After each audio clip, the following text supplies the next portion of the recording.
This video is brought to you by Scopic.com. Get yours now.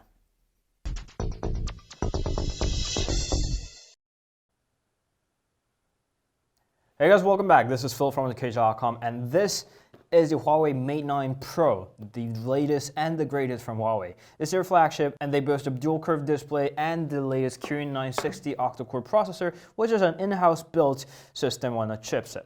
So here we go with the packaging, and obviously it's got the Leica co-engineered dual camera, and here we go with the rose gold color. There are numbers of the different colors, and you might as well already seen a Porsche edition. There's a Porsche design edition that has a big logo on top with the all black design, but we don't have that today. Rather, we have a Mate 9 Pro right there, which is more of a Huawei thing than the Porsche design thing. So in the packaging, there are two different cabins around there. The number one carries the case, manual, and the SIM card removal tool. So inside that is obviously what I just said, the case.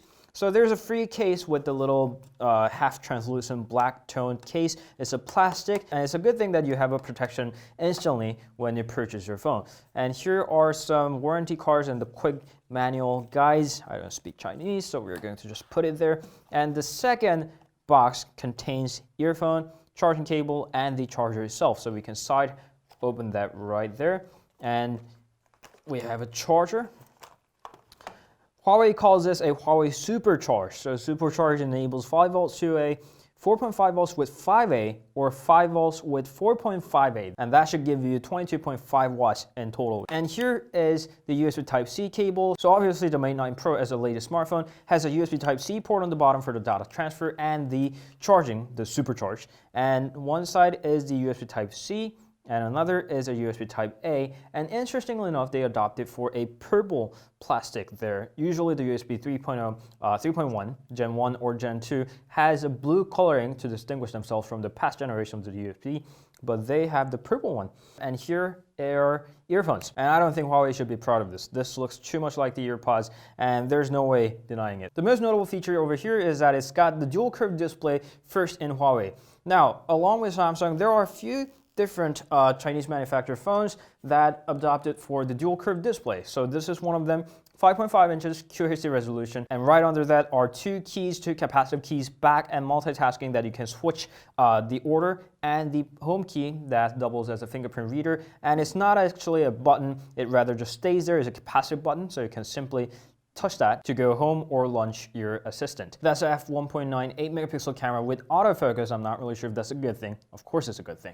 Receiver that doubles as a stereo speaker, and on the left side you have a SIM card tray. It's a dual SIM enabled. Unfortunately, it doesn't support the micro SD card slot, so you will have to stay with either 64 or the 128 gigs of the built-in storage that it comes with. The right side is the volume rocker and the power key, and on top we have an infrared port for your remote controller, and the bottom, of course, we have the USB Type-C port, 3.5mm headphone jack, voila, and the microphone along with the speaker grill. The rear is where Huawei gets really proud of their work. It's a second generation Leica co-engineered dual camera, 12 megapixels and 20 megapixels, and they work together to give you more detailed and crisp image, and it comes with f2.2, which is not exactly the brightest. There's a laser autofocus sensor, dual tone LED flash, and the microphone for the rear sounds to capture the Huawei logo, and these two lines should work as an antenna, just like in most of the full metal bodied smartphones. And for your viewing pleasure, these two are the recent Chinese smartphones with the dual curved edge display. This is a Vivo X Play 6, and you can see that it's got a lot stiffer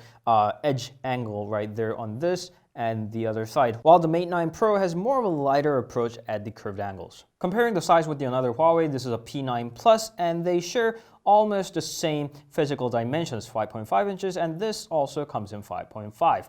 The rear design is vastly different. You can see the different approaches on the two different devices. And if you want to compare size with the 5.5 inches phone, what else is better than our iPhone? So here's our iPhone 7 Plus. Although they have the identical screen size, you can see that the bezels have a lot of differences. Of course, the Mate 9 Pro is a lot smaller thanks to the slimmer bezels, and the thickness is almost identical. And if you just want to take a look how different they look, there we go with the Mate 9 Pro and the iPhone 7 Plus right there, side by side, color by color. Now that we learned enough about the outside, let's learn some about the inside.